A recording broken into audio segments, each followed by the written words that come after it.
Just watched The Penguin Season 1 episode, one after What's hours. up, everybody?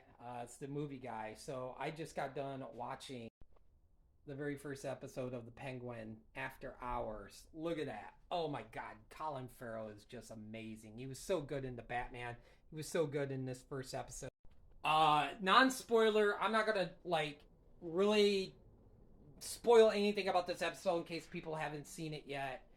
But it definitely, I'll just say real quick, it definitely starts up right as the Batman ended. And you could hear the Batman theme, which is awesome. I'm like 8 minutes in the episode, and I'm already like, this is really good. Speaking of Michael Giacchino, who did the score for the Batman, his son Mick Giacchino did the score for the Penguin. And I gotta say, um, I love Rezi Felice, who was in the Marvel show The Runaways, which I'm a big fan of that show. He played Alex Wilder. Well, he's in this show too, which was awesome. I didn't expect that, but we definitely get a like, oh my god.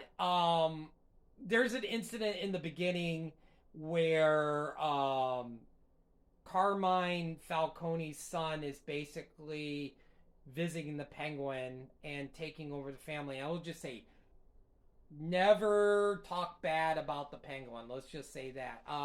Sophia Falcone, she's dark too. I wouldn't mess with her. I felt like this one, like the Penguin Oswald was just kind of remind me of like a Tony Soprano of the DC.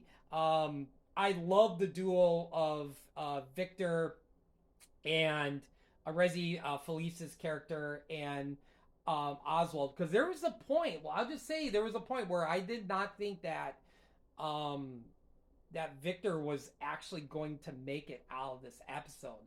But one thing was good that Oswald is good at is talking his way out of situations. I thought that the dialogue was great. I thought the first episode story was really good. Um, like I said, it definitely had some funny moments with the Penguin.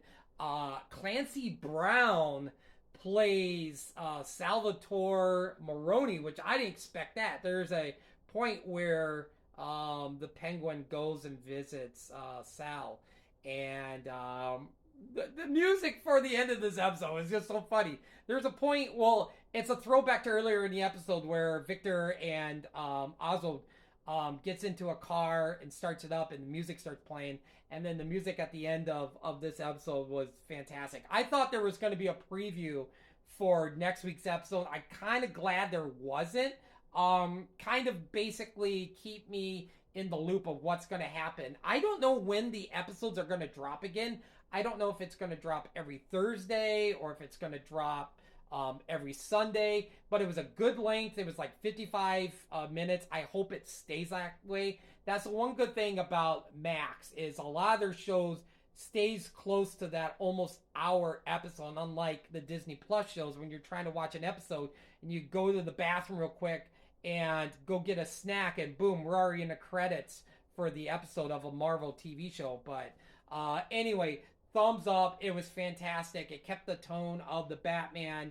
It definitely felt like I was watching a an extension of the Batman, and oh my god, I can't wait for episode 2. It was a 10 out of 10.